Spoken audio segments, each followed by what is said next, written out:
We've seen over the last 48 hours that the internet can be an ugly place. There's been a lot of outrage, and rightfully so, over the trademark lawsuit that's being filed against Eric July.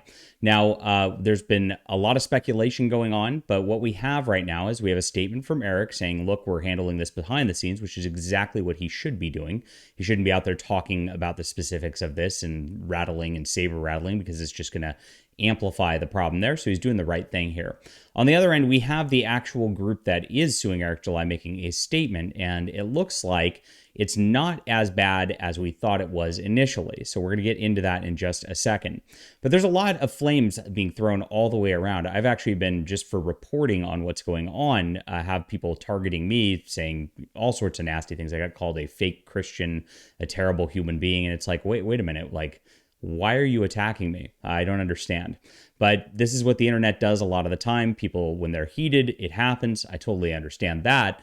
But gosh, people need to dial down and just like take a breath for a moment. Like on this side here, like, no, we're not turning against Eric July or anything like that. Of course, Eric's my friend. I love Isom. I love everything he's done with the Rippaverse so far, and that's not going to change based on this. I'm rooting for him to win this, of course, every single time. And that shouldn't have to be said. I mean, we're here to make comics great again, right? That's why we're in the hat today, for making America great again. Also standing in solidarity with President Trump, which is also something I will always do. Nothing's going to change in that regard either.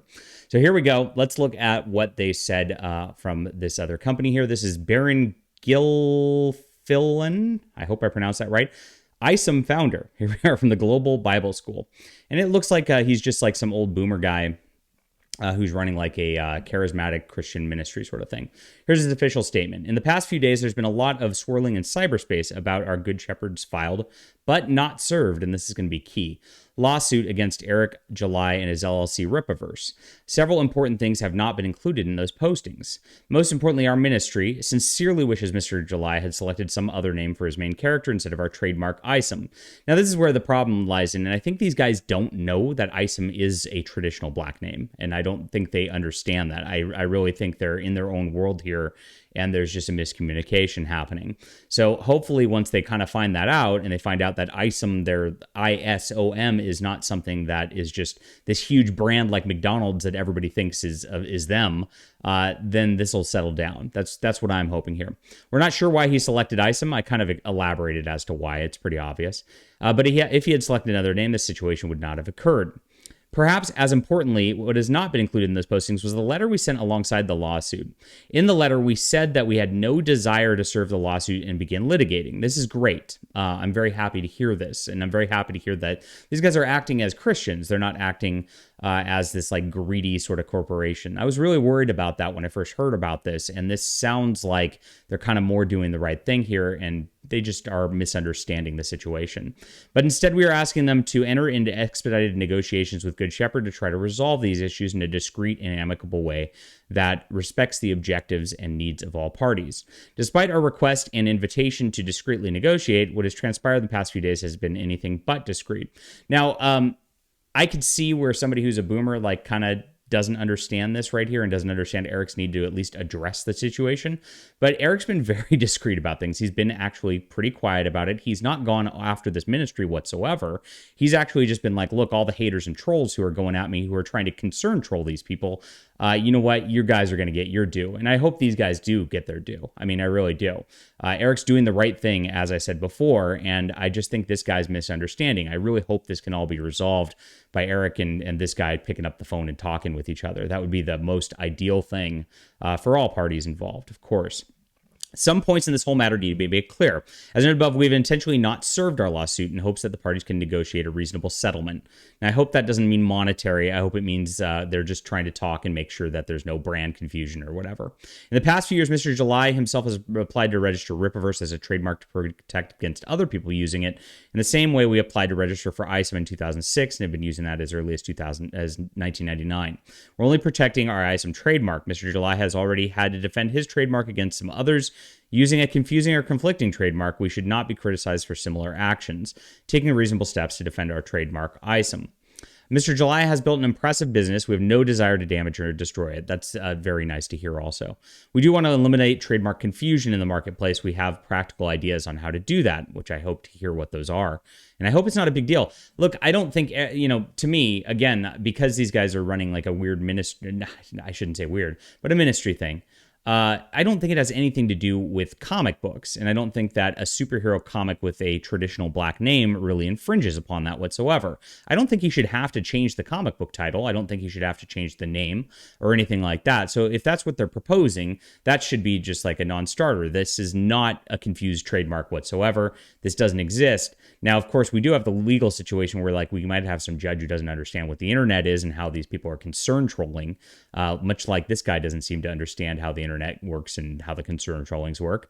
But beyond that, I don't think there's much of a case here. We have no idea whether the journalist letter sent to a journalist letter. See, this is the problem. These guys literally think these are real journalists. They're not, okay? As mentioned in the lawsuit, was from a nefarious troll or not. It 100% was, obviously. It was sent to our intellectual property attorney. This topic is open for discussion if Mr. July wishes to communicate with us. I hope they can clarify this because it is very easily identifiable as a troll situation, and these guys are kind of victims of this, as is Eric July, especially Eric July. Isom stands for International School of Ministry. We are not a church, but a 503 nonprofit. Our work has birthed while I was doing missions work for 2 years living with my family in Nigeria. We now do Christian ministry training across denominational spectrum in 150 countries. That's great, including nearly every African nation and the nations of the world. We have worked very diligently and faithfully for 25 years to develop deep goodwill and associate our efforts under the trademark Isom. Again, we wish to protect that goodwill and avoid confusion in the marketplace. Now, I hope this guy actually watches this video. Again, there's not any real confusion in the marketplace. Actually, nobody in these circles knew that your ministry existed, other than somebody who did a Google search and then tried to concern troll you with this. It is a troll. This is a guy who is not a legitimate journalist. I actually reached out and emailed you. I am a legitimate journalist. I work for Bounding Into Comics. I would write an article about this. I probably am going to, actually. And that is, you know my name, you know who I am. I'm not going around with some name called Gnome or something like that. You can tell who's a journalist or not in this situation. That is somebody intentionally false flagging this sort of thing, trying to make you think there's brand confusion going on when there's not. When this superhero Isom shows up, nobody's thinking it's an acronym. Nobody's thinking that. Please look up the history and etymology of that word and where that name etymology comes from, because I think that will solve any confusion you might have on this, because this has a deep-rooted history, again, far back further than 1999. So please do the right thing here. Please don't associate us with any political entity or agenda. This matter is strictly about clarifying trademark boundaries. That's a good thing. Now, what is interesting here is, unfortunately, this is all political at the end of the day. The fact that Eric July is associated with a conservative libertarian-leaning movement is what actually makes them scared at this juncture. Otherwise, they wouldn't care. If he was some lefty mainstream guy, they would be like, oh, no problem. But because he has a political brand associated with him, that is exactly why they are concerned about this. And that's sad, because and this is why I'm wearing my Make America Great Again hat again in this video. We shouldn't have to be afraid just to wear a hat. We shouldn't be afraid to speak our minds on political things in the United States of America. But the mainstream actually has made it to a point where we are targets because of what we believe. We're targets for just being an opposition party to them. It is just how it works. And what happens is actual brands, corporations get very scared because they are fascist in the mainstream media, and they will try to hurt people just over, quote, confusion or whatever. Now, there is no confusion here, so this shouldn't matter. Again, this is a very open and shut case in my mind, and I think in the minds of everybody who's looking at this. Nobody's thinking that this character is attached to their mission or whatever like that whatsoever. This is a superhero with a traditional black name. That's it. It should be easy to resolve. Now, I really hope you're in good faith, Baron, over this. Because I would love to see this resolved quickly and just just go away. This was a complete troll email that you got, and please just don't hurt the rippaverse right as it's getting off the ground. This is a big independent movement in comic books, which shouldn't bother your ministry whatsoever, to where we're actually trying to make the culture to where it's one where Christians are not going to be oppressed in our culture. I know that's not entirely Eric's mission, but it is our mission here. And that's exactly why we're supporting independent alternatives who are not opposed to Christianity at the very least. So keep that in mind, pray over the matter, and of course, do the right thing at the end of the day. So this is what's going on right now. Thank you guys for watching the long video. I know this is quite a haul compared to usual, but I wanted to present all the information to you guys because that's what we do here. We try to do honest reporting, and that's why you follow us. So hit that like and subscribe button, leave a comment down below, and we'll be back soon.